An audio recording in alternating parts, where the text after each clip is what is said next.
What if I told you that one of the world's trendiest drinks was actually created by accident nearly 1,000 years ago? The same bright green powder that's now filling Starbucks cups, TikTok recipes, and luxury cafes was once reserved for monks, warriors, and Japan's elite.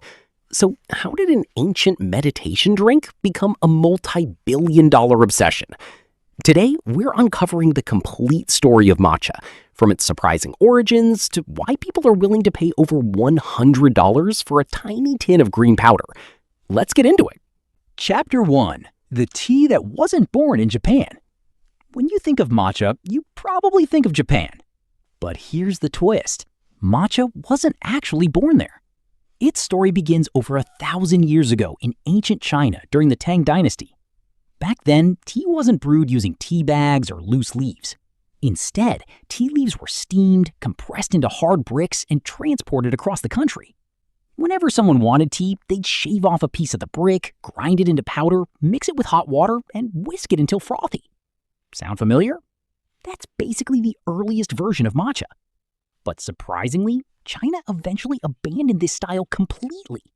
Which raises a question.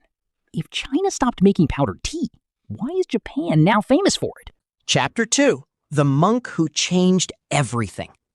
The answer comes down to one man, a Japanese Buddhist monk named Isai.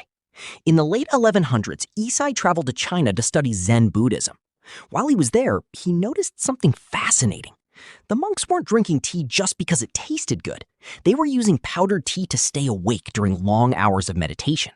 Instead of making them jittery, it kept them calm, focused, and mentally sharp. Isai was amazed. So before returning home, he brought tea seeds and the powdered tea tradition back to Japan. At the time, nobody could have imagined that this tiny decision would shape Japanese culture for the next 800 years. Chapter 3. Why Samurai Became Obsessed. You'd think matcha would stay inside temples. It didn't. Soon, Japan's samurai discovered it. And for good reason. Imagine preparing for a sword fight where one mistake could cost your life.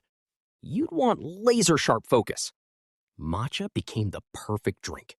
Thanks to its natural combination of caffeine and L-theanine, it helped warriors stay alert without the sudden crash that coffee often causes.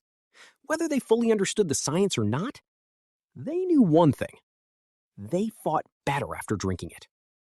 Over time, matcha transformed from a monk's meditation drink into a symbol of discipline, prestige, and mental strength. But something even bigger was about to happen. Chapter 4. The birth of the tea ceremony. Eventually, people realized matcha wasn't just about drinking tea. It became an experience. During the 1500s, tea master Sen no Rikyu transformed matcha into what we now know as the Japanese tea ceremony. Every movement had meaning.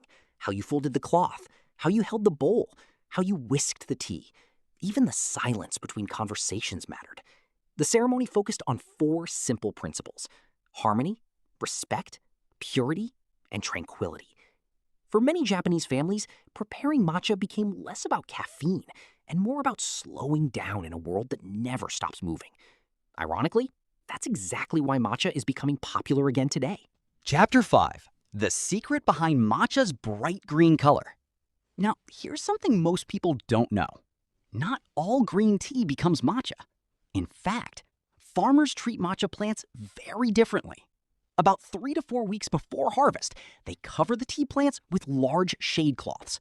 Almost all sunlight is blocked. At first, that sounds like a terrible idea. Wouldn't less sunlight hurt the plant? Actually, the opposite happens. The plant starts producing extra chlorophyll, giving matcha its famous vibrant green color. It also creates more amino acids, especially L-theanine, making the tea smoother, sweeter, and less bitter. After harvesting, only the youngest, most delicate leaves are selected. The stems and veins are removed. Then, the leaves are slowly ground using massive granite stone mills. Here's the crazy part. Those traditional stone mills produce only about 30 to 40 grams of matcha every hour. That's barely enough to fill one small container, which explains why high-quality matcha isn't cheap. Chapter 6. How Matcha Took Over America. For centuries, matcha stayed mostly inside Japan. Then came social media.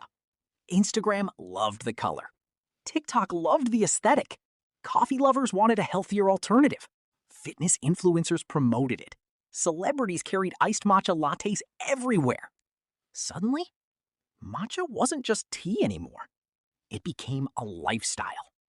Today, you'll find matcha in cookies, ice cream, protein shakes, donuts, cheesecake, energy bars, even skincare products. It's one of the few ancient foods that successfully reinvented itself for modern life. But popularity also created a problem. Not everything labeled matcha is actually good matcha. Chapter 7: Why some matcha tastes amazing and others taste like grass. Here's the biggest mistake beginners make. They think all matcha is the same. It's not. The highest quality matcha is called ceremonial grade. It's made using the youngest leaves and has a naturally sweet, smooth flavor. Then there's culinary grade. It's stronger, slightly more bitter, and perfect for baking or smoothies. Unfortunately, some companies sell low-quality matcha with fancy packaging and premium prices. That's why color matters. Bright emerald green usually signals freshness. A dull yellowish green color often means older or lower quality leaves. So the next time you're shopping, don't just trust the label. Trust your eyes. Conclusion. It's amazing when you think about it. A powdered tea created by ancient Chinese tea makers, preserved by Japanese monks, perfected by samurai, turned into an art form through centuries of tradition, and finally rediscovered by the modern world. That's one incredible journey for a cup of tea. If you enjoyed this story, hit the like button and subscribe, because every week we explain the fascinating stories behind the foods you eat. And if there's another food you've always wondered about, drop it in the comments. You might just see it in our next episode. Until then, stay curious and keep exploring your food with Foodmetry.